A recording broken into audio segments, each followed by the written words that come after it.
Hello, welcome to another Chats with Carly, and today I have with me the very lovely Patience in Kent, and I'm really excited to speak to Patience because it's a similar sort of setup but a little bit different end of the spectrum. So first of all, how are you, Patience? I'm doing absolutely great today. The sun's out and it's beautiful. Yeah, it makes such a difference. But Yeah. I want to chat to you especially. I love just chatting and catching up with people, seeing how they're doing in lockdown.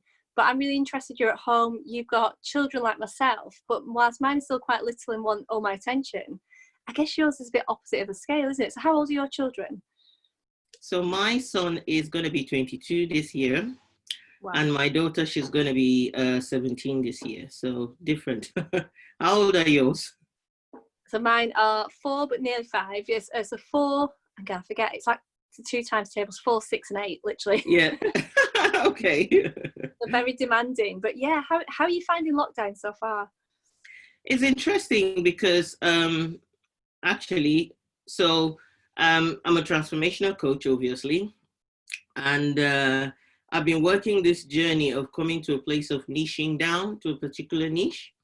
And my focus now is on helping, female introverted women to be able to achieve their goals, to overcome imposter syndrome and all that. But it's interesting, the dynamics, because I'm introverted. And when people say, oh, lockdown, I'll be thinking, well, that's my life. I work from home. I run my own business. So I've been working from home.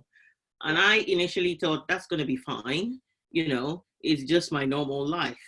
But when I come downstairs, so my son obviously works in London and had to start working from home for lockdown. So actually for them is, oh, we are no longer going out. For me is, oh, there are too many people now around. Yeah. So, and then, my castle is being invaded because I would come down to the kitchen and my son would be like glaring at me. I'm on a phone call and I'm like about to put the kettle on. I used to do this in quietness and peace, and somebody's sitting here glaring at me now, and I'm on edge, like, don't make noise. And then he would glare at me and go, now I've got to go to the conservatory because you've come downstairs. And I'm like, yeah, I live in this house too, but it's kind of like that dynamics has changed and you've got to manage it very well. But also, if the house is tidy, it's tidy throughout before anybody comes. But then everybody's around now, so they would make like a mess. And I find myself going, the kitchen cannot be like this. The kitchen, So, but, we've all managed it nicely because on the other hand, we're a house of introverts. That means we give ourselves the space where we need to have it. My daughter used to have a sign on her room that says, stay out. Oh, no. Love it. Is that teenage or just that's Well, she had it from a very young age. It was very strange to us when she was a baby that we moved her out of the room at 6 months into her room, and she was like hunky-dory. It was like we could see the piece of it's my space. How we started, it was weird, and we thought. But as she got older, she would close her door and be in her room, and even before she was a teenager, she just made the sign up, wrote it, and put it on her door. Stay out, Tammy's room. So she knew early on. That's amazing. My 8-year-old's like that, and I quite admire it that she knows early on that she needs that space. Well, guess what? If you're a parent that has gone through it, and that's one of the things, as a child, I was probably seen as odd by my siblings or people around me. But I grew up then with a lot of awareness, with what we do and the changes we've made to our lives. It really helps our children to have a different upbringing than we had. So basically, I feel like I've facilitated for the space for my children to be themselves because I grew up trying to not be myself. Yeah. So I think from an earlier age, I was facilitating that, okay, so this is who you are. This is what you want. I remember us talking about science and we looked over at her and her eyes were in horror. And she said, don't look at me.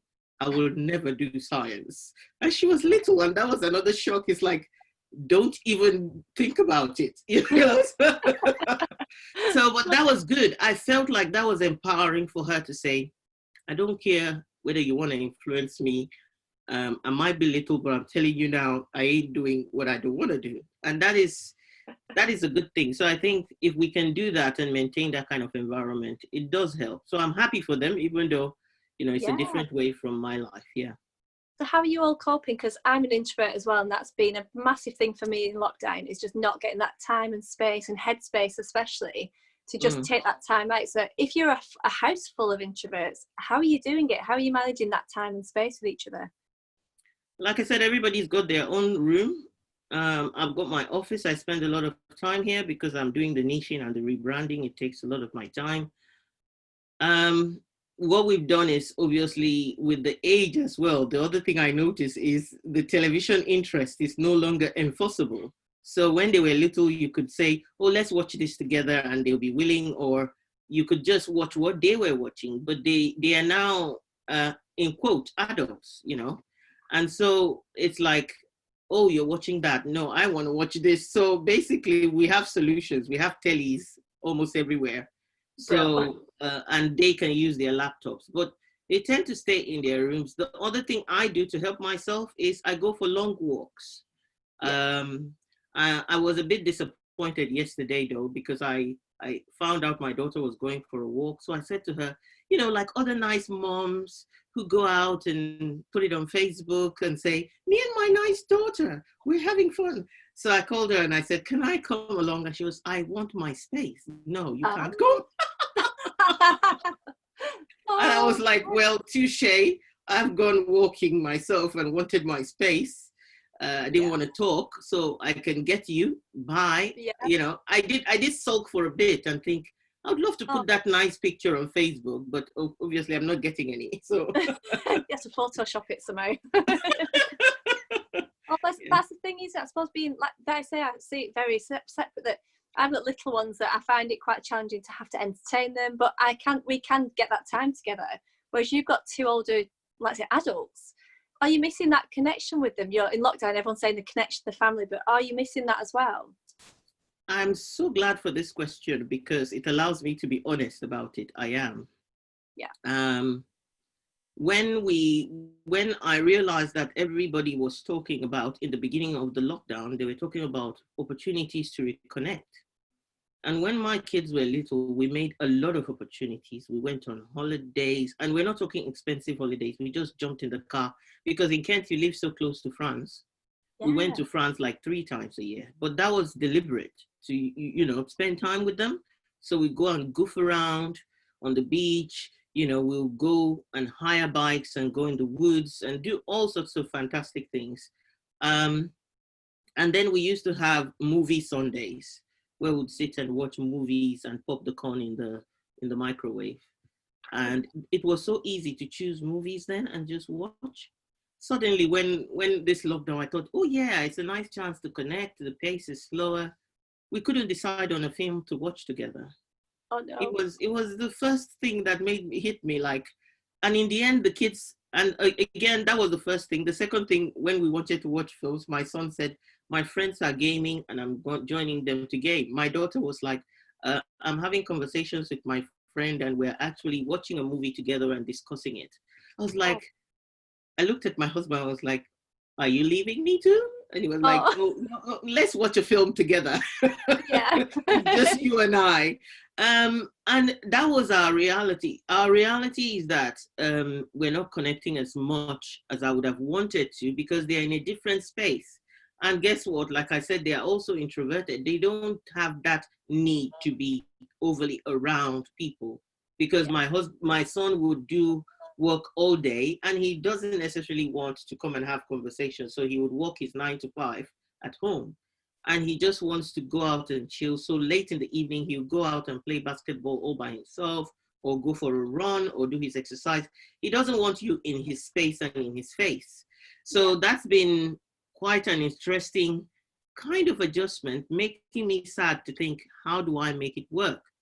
So I've started thinking of, I'm going to get game consoles and we'll play games. Maybe that will work.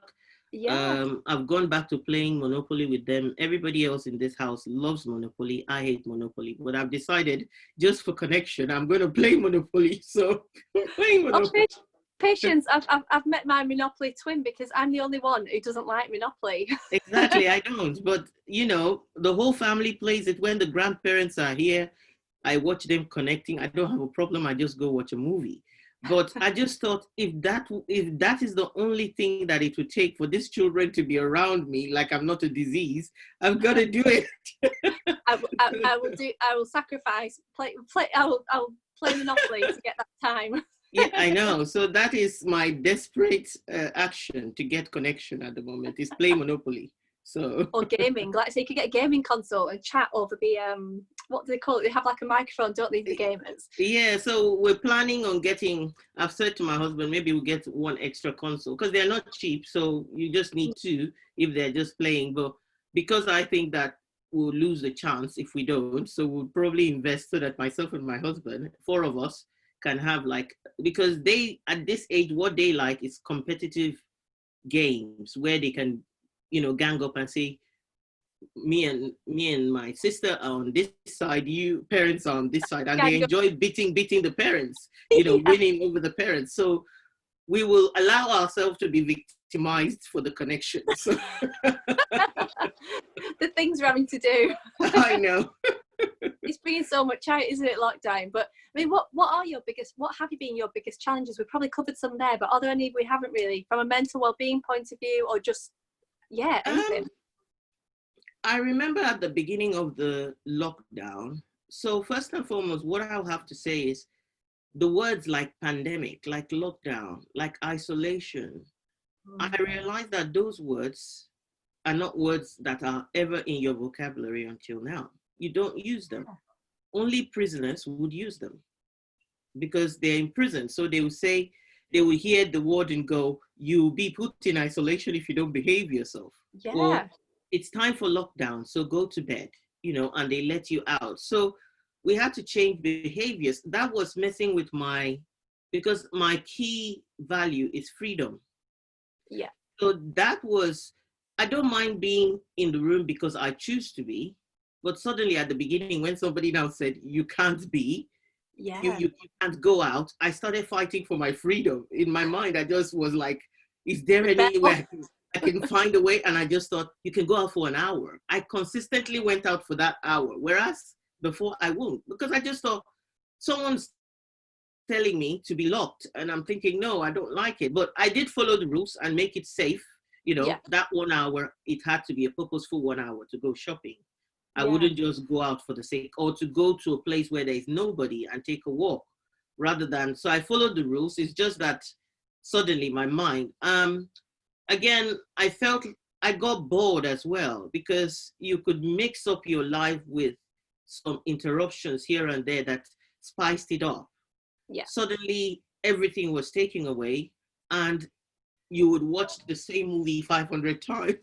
I remember my brother-in-law saying to me, I'm watching horror movies that I never watched because I've watched everything else on Netflix. Yeah. He said, I'm bored, Steve. And then I said, read a book. He said, say what? I don't read books. I said, you're missing a goal there. Read a book. But you see, so suddenly I never used to be bored. I felt bored. That's the other thing. I had to, in terms of from a business perspective, it's okay. I mean, I can have conversations on Zoom and so on and so forth. But I then missed that, let's meet over coffee conversations. Yeah. That allowed you to take a break from the house and go out. So for people like me people who go and do their 9 to 5 outside every day, this is a change. For me, that was my only window that has been taken away completely. So I'm completely emptied of it. They are kind of having a change of staying at home for a while. They come home and mix it up. But a lot of my things had been at home. That was my window, is now taken away. So those are some of the, I guess, the news. I started disciplining myself about the news because the bad news was also then, one, if you're introverted, you would think a lot. Two, you're in here thinking a lot about it and all the scaremongering that some of the news media amplify it, So the news was always difficult. I had to start controlling once a day diet, and that's it. And I would only watch the government information. I Yeah. wouldn't go listening to everything else. So I would tune into BBC when the government was on the podium giving their debrief, and that was my feel for the day. It really helped with my mental health. Yeah. Yeah, I've switched off a lot. In fact, I think it was just literally yesterday I was thinking, I've not watched the news for weeks, really. I've kind of really switched off because I know it's really starting to affect me. It's starting to feel really fearful and quite sad. You take on the sadness of the whole world, I guess, don't you? So it's easy to kind of stay in your bubble, I feel. Mm. But it's interesting what you said there, Patience, about how some people have got a complete change of lifestyle. They've got 9 to 5 now, they're at home. You're at home, but you're missing your coffee breaks. It's funny, isn't it, how that can seem like, oh, yours isn't a big change compared to theirs. But actually, any change is hard to adapt to, isn't it? I think if you've got your routine, it's quite tough. Yeah, and when you think about it, the online space, already as a business person, you're trying to find your voice there and be heard, is now become so overcrowded. And again, when you're introverted, that's a crowd. Wherever the crowd exists, it's a crowd. Whether it's a physical crowd or a crowd there, you just find yourself, oh, I don't want to be in the crowd all the time. And that is another thing. But what positive has come out of that is actually, I said to myself, I have to be there because it's for my business and it's for interacting and connecting. What I'm going to do is to do the same thing I do with the news, which means I will slash and cut what I don't need. So I had to tune into what do I really want to have. I can't attend every webinar, I can't attend every networking. So which one is aligned to what I want? And those are the ones I will do. The rest, I'm just going to not have any fear of missing out and shut down from it, just for my sanity. And that's helping as well. Of course, some people will be like, you didn't attend my thing. I said, I've got no brain space. Yeah, I can't to attend it, unfortunately. So, yeah. Yeah, Ooh, well, that's... Yeah, I think connection went there, but I think we're back. But yeah, well, I'm going to leave it there actually, because I actually think that's a really good place to leave it. And that's a really good tip for anybody watching I think that's a good tip for life, isn't it? To take what you want from it and to kind of shut the noise out when you need to as well. And I think that's a really good place to leave that on. So yeah, fab. Yeah. That's great. Just take what you want, especially in lockdown, close out the noise, only take the good stuff and just keep going, I guess. Find your alignment, find what is important, what is necessary, and let the rest go, because unfortunately you can't you've never been able to have it all. So even in this time, you can't have it all. So, exactly. No, great. Yeah. That's a great place to leave. Well, thank you so much. It's been so fab chatting to you. I just love these connections that I'm making, and I really enjoy these chats. So yeah, thanks very much. And just keep going. Thank you. Bye.